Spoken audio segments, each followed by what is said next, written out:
Imagine hiding in a winepress, not to make wine, but to protect your food from being stolen.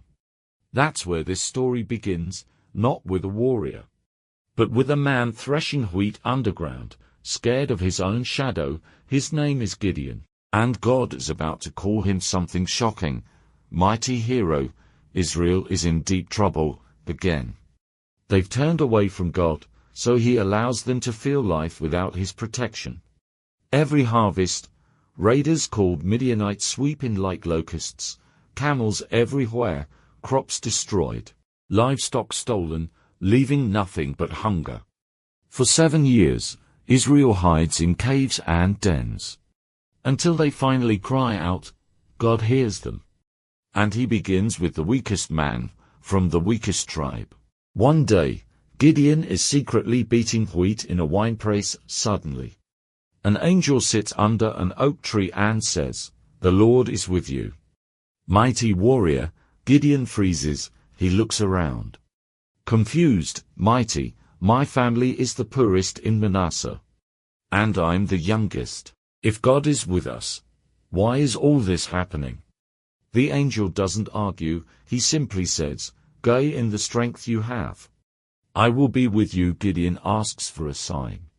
He brings an offering, meat and bread. The angel touches it with his staff. Fire bursts up, consumes it instantly, and the angel disappears. Gideon is shaken.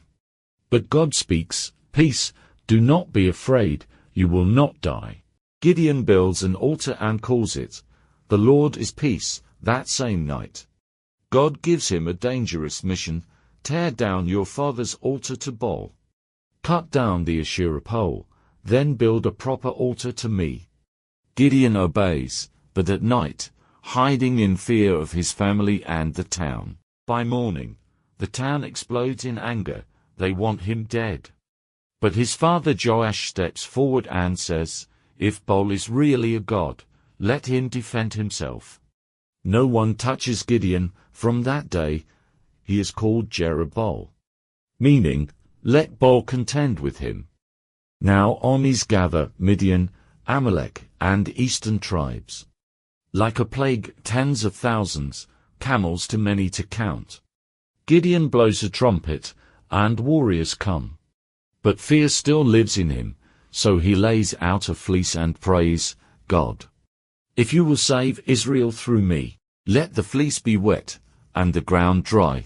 Morning comes. The fleece is soaked with water, the ground bone dry. He asks again. Reverse this time, let the fleece be dry, and the ground wet. God does it. Gideon now has 32,000 men. But God says, "Too many, or Israel will think they saved themselves." He tells them, "Anyone afraid, go home." 22,000 leave. 10,000 remain, still too many. God says, "Take them to the water and watch." Some kneel and drink carelessly, others stay alert, cupping water in their hands. God says, "Keep the alert ones." Only 300 remain. That night, God says, "Go down to the enemy camp. If you are afraid, take your servant." Gideon sneaks down. The Midianite camp stretches endlessly, tents like a sea, camels like sand. He overhears a soldier, "I saw a barley loaf roll into camp. It struck a tent and destroyed it." His friend answers, "That is Gideon's sword. God has given them into his hands."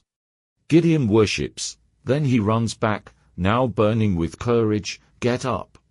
The Lord has given us victory." He divides the 300 into 3 groups.